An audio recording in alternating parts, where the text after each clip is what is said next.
पोलिसांनी नोटीस बजावली आहे। लवकर आझाद मैदान रिकामं करा नोटिशीत हा उल्लेख करण्यात आलाय। कोर्टाच्या आदेशानंतर मुंबई पोलीस सतर्क झालेले आहे। अटी शर्तींचं उल्लंघन झाल्याचं म्हणत पुढील परवानग्या नाकारण्यात आलेल्या आहे। आतापर्यंत मनोज जरांगेंना मुदत वाढवून देण्यात आलेली आहे, परवानगी देण्यात आली होती, मात्र आता कोर्टाच्या आदेशानंतर पोलीस सतर्क झालेले आहे। मुंबई पोलिसांनी जरांगे पाटलांना नोटीस बजावलेली आहे, ज्यात अटी शर्तींचं उल्लंघन झाल्याचं म्हणत पुढील परवानग्या नाकारण्यात आलेल्या आहे आणि जरांगे पाटलांना आझाद मैदान खाली करण्याचं देखील म्हणण्यात आलेलं आहे। महत्त्वाची बातमी समोर येते। लवकर आझाद मैदान रिकामं करा अशी नोटीस मनोज जरांगे यांना बजावण्यात आलेली आहे। कोर्टाच्या आदेशानंतर पोलिसांची ही नोटीस। मुंबई पोलीस आता सतर्क झालेले आहे। तर गेल्या 5 दिवसांपासून मनोज जरांगे यांना या उपोषणासाठी परवानगी देण्यात आलेली होती, मात्र या दरम्यान अटी शर्तींचं उल्लंघन झाल्याचं म्हणत ही नोटीस बजावण्यात आलेली आहे आणि पुढील सर्व परवानग्या नाकारण्यात आलेल्या आहे।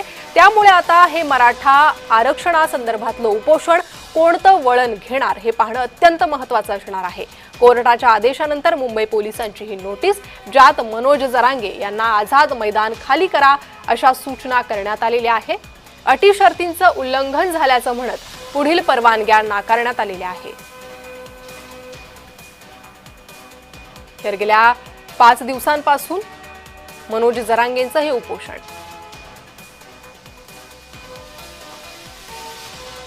अधिक अपडेट या संदर्भात घेणार आहोत। आमचे प्रतिनिधी विजय चिडे हे आमच्या सोबत जोडले गेले आहे। विजय, मनोज जरांगेंना पोलिसांची ही महत्त्वाची नोटीस, यानंतर आता या उपोषणाला एक वेगळं वळण मिळू शकतं। नक्कीच जर पाहिलं तर मनोज जरांगे पाटील यांच्या उपोषणाचा 5वा दिवस आहे आणि आझाद मैदान खाली करण्यासाठी आज त्यांच्या जरांगे कोर्ट कमिटीला जे आहे ते आता पोलिसांकडून नोटीस बजावण्यात आलेले, आझाद मैदान खाली करण्यात यावं असं या नोटीसमध्ये म्हणण्यात आलेलं आहे। त्याचबरोबर नियमाचं उल्लंघन केल्याचं देखील त्या नोटीसमध्ये म्हणल्याचं पाहायला मिळालेलं आहे। माझ्यासोबत जर पाहिलं त्या ठिकाणी मोठ्या संख्येने जे आहे ते मराठा समाज आझाद मैदानावरती असल्याचा पाहायला मिळतोय, मात्र हा आझाद मैदान जे आहे तात्काळ खाली करावं असं नोटीस जे आहे ते आता पोलिसांनी बजावल्याची आपल्याला पाहायला मिळाली होती आणि त्यामुळे आता आपल्यासोबत या ठिकाणी बोलणारे काही मराठा आंदोलक आहेत, त्यांच्याच आपण प्रतिक्रिया घेण्याचा प्रयत्न करू। काय सांगाल, पोलिसांकडून नोटीस बजावली, तात्काळ आझाद मैदान खाली करणे, पोलिसांकडून किंवा सरकारकडून कसलीही नोटीस काढली तरी आम्हाला आरक्षण भेटल्याशिवाय आम्ही आझाद मैदान खाली करणार नाही। दादाचा आदेश आहे आणि दादांनी आम्हाला सांगितलेलं आहे की आपण कोणत्याही परिस्थितीत आरक्षण घेतल्याशिवाय घरी जायचं नाही, मग आम्हाला इथं मरण आलं तरी चालेल। कुठेतरी नियमाचं उल्लंघन केलं जाते असं सांगितलं जातं। नियमाचं मराठा बांधव कुठलाही उल्लेख करत नाही, कारण सरकारने जोपर्यंत आम्हाला आरक्षण देत नाही तोपर्यंत आम्ही आझाद मैदान सोडणार नाही। काय वाटतं? पोलिसांकडून नोटीस देण्यात आलेली आहे, मैदान खाली करण्याचं सांगण्यात आलं नाही। आता आम्हाला जरांगे पाटलाचे जोपर्यंत आदेश येत नाही तोपर्यंत आमचा मराठा मावळा जरांगे पाटलाच्या आदेशाचीच विनंती करत असेल। बस शासनाकडून सांगण्यात येत आहे मैदान खाली करण्यात, शासनाकडून सांगण्यात येईल ना, जरूर शासनाचं काम करेल, पण आम्ही आमच्या पाटलाचा आदेश मानू ना। कुठेतरी नियमाचं उल्लंघन होत आहे असं वाटत नाही का? पाटलांचा आदेश आल्याशिवाय आणि मराठा समाज कधीही नियमाचं उल्लंघन करत नाही आहे। ते आताही शांत आणि संयमाने वागत आहेत, पण सरकारने सुद्धा त्यांचा अंत पाहू नये आणि सरकारने जरांगे पाटलांच्या म्हणण्याचा थोडा विचार करून त्याच्यावरती सकारात्मक भूमिका घेऊन सरकारने त्याचा विचार करावा। काय पुढची भूमिका कशी असणार? पुढची भूमिका, जोपर्यंत आमचं गॅजेट लागू होत नाही तोपर्यंत आम्ही आझाद मैदान सोडणार नाहीत। आम्हाला ओबीसी मधूनच आरक्षण हवं आहे आणि आम्ही आमच्या हक्काचं मागतोय। आम्ही कोणाच्या ताटातलं हिसकावून घेत नाही।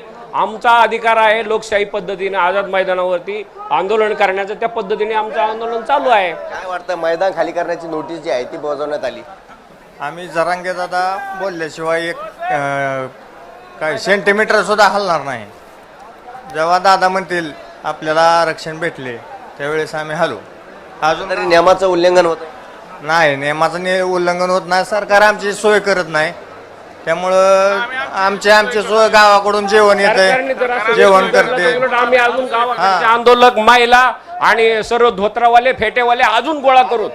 जर सरकारने आमच्यावर असं जर दंडशाही करण्याचा किंवा लोकशाहीवर जर हत्या करण्याचा प्रयत्न केला तर आम्ही 100% गावाकडून धोत्रावाले, महिला आणि जे कोणी गावाकडे राहिले ते सर्व इथं बोलून घेऊ। मग आमच्यावर कोणत्या कारवाया करायच्या किंवा आम्हाला जेलमध्ये टाकायचं ते हो द्या, काय व्हायचे ते, पण आम्हाला आरक्षण हवं आहे। काय वाटतंय की जे येणारे लोक आहेत त्यांना मुंबईच्या वेशीवरती अडवा असं सांगितलं झालं?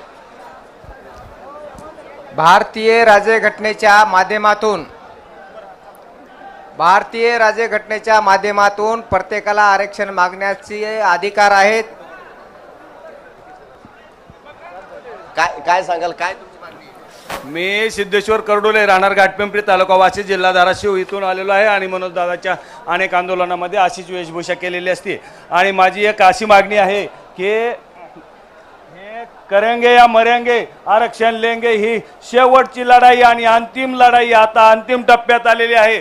तरी देवेंद्र फडणवीस साहेब, तुम्ही जो डाग लावलेला होता मराठा समाजाला, आंतरवली चराटीमध्ये माझा दादा उपाशी असताना, काहीही करू शकत नसताना तुम्ही लाठी चार्ज केलेला आहे आणि माझ्या मायमाऊलीच्या गोळ्या छातीमध्ये अंगामध्ये घातलेल्या आहेत, काट्या घातलेल्या आहेत. त्यामुळं तो जो डाग आहे तो पुसून काढण्याचं काम आता करा. आरक्षण द्या. दादा लय माझा मोठ्या मनाचा आहे, तुम्हाला माफ करणार. आरक्षणाची कागद घेऊन या आणि इथं दादा तुमचा सत्कार करणार. परंतु तुम्ही आरक्षण लवकर घेऊन या, कारण माझ्या दादाची परिस्थिती अशी राहिलेली नाही आहे जास्त दिवस उपोषण करण्याची. येत आहेत त्यांना आडवा असं सांगण्यात येतं. आमच्या गावाकडून 5 गाड्या, अंबड तालुक्यातून 5 गाड्या आलेल्या आहे. 5ही गाड्या तिकडेच अडवलेल्या आहे. ठाणे साईडला, कोणी कल्याण साईडला अडवलेलं आहे. अडवायचं काय कारण? आमचे दादा इथं उपाशी आहे. काही अन्नाच्या गाड्या येऊ राहिल्या आमच्यासाठी पदार्थ घेऊन. त्या पदार्थाच्या गाड्या सरकारकडून मैदान खाली करण्यात यावं असं नोटीस जी आहे ती बाजवण्यात आलेली आहे. हायकोर्टाकडून देखील नियमाचं उल्लंघन करत आहे असं सांगण्यात आलंय. आम्हाला कोर्टाचा सन्मान आहे, न्यायदेवतेचा आम्ही सन्मान करतो. पण आमच्या दादा जोपर्यंत इथं पडेला आहे, इथं झोपेला आहे, तोपर्यंत आम्ही एकही मराठा गावाकडे जाणार नाही. आणि आमच्या दादाच्या केसाला जरी धक्का लागला तर आम्ही काय करू शकतो हे सरकारला नक्कीच कळेल. पुढील भूमिका कशी असणार आहे जर मैदान खाली करण्यात पोलीस आले तर? पोलीस जर बांधव आले, पुढील आमची दिशाच अशी असेल, दादाचा आदेशाशिवाय आम्ही काहीच करत नाही. पण दादाचा आदेश आला, दादाची तब्येत बिघडायला लागली तर आम्ही काही पण करणार आहे. आणि ते गुपित ठेवणार आहे. जो भूमिका घ्यायची ते दादा जोपर्यंत सांगत नाही तोपर्यंत आम्ही काहीच करत नाही. नाही, आम्ही सोलापूर जिल्ह्यातून माढा तालुक्यातून आलेलो आहे, चिंचोली गावातून. ग्रामपंचायतीच्या वतीनं आम्ही 2-3 पिकअप 2-3 गाड्या करून आलेलो आहोत. मनोजदादा जरांगे पाटीलला पाठिंबा देण्याच्या संदर्भामध्ये जोपर्यंत मराठ्याला आरक्षण मिळत नाही तोपर्यंत आम्ही इथून हलणार नाही. जरी पोलीस आले तरी आम्ही त्यांना शांत पद्धतीने उत्तर देऊन ह्या जागेला थांबणार. जोपर्यंत दादा म्हणतील, दादा जोपर्यंत जा म्हणेल नाही तोपर्यंत आम्ही इथून हलणार नाही. आमचा निश्चय करून आम्ही आलेलो आहोत. यानंतर मागूनही आमचं काय चाललंय यासाठी नंतरही आमचे लोक येणारच आहेत गावातून. तरी सण आता संपलेला आहे. लक्ष्मीचा सण आज संपलाय. उद्यापासून दादानी बोलवी एवढी माणसं येणार आहेत इकडे. दादाने हाक मारायची. मी कर्जत जामखेडमधून आलोय. या ठिकाणी माझी एकच भूमिका आहे की फडणवीस सरकारने मराठा आरक्षण तात्काळ मंजूर करावं. कारण की मनोज दादाची तब्येत खालावत चाललेली आहे. जर मनोज दादाच्या तब्येतीला काही कमी जास्त झालं तर सरकार जबाबदार राहील मराठा समाजाच्या आक्रोशाला.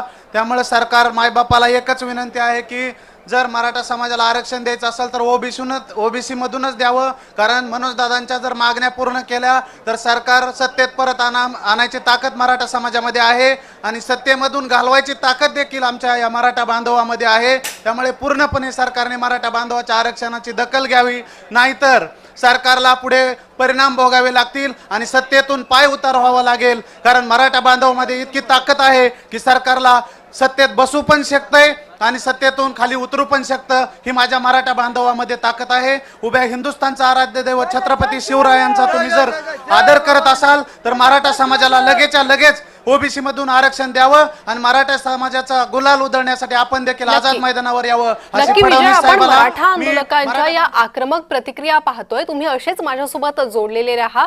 तुमच्याकडे अधिक अपडेट घेण्यासाठी मी येणार आहे. मात्र सध्याच्या या संतप्त प्रतिक्रिया, आंदोलक आंदोलनाच्या भूमिकेवर ठाम आहे.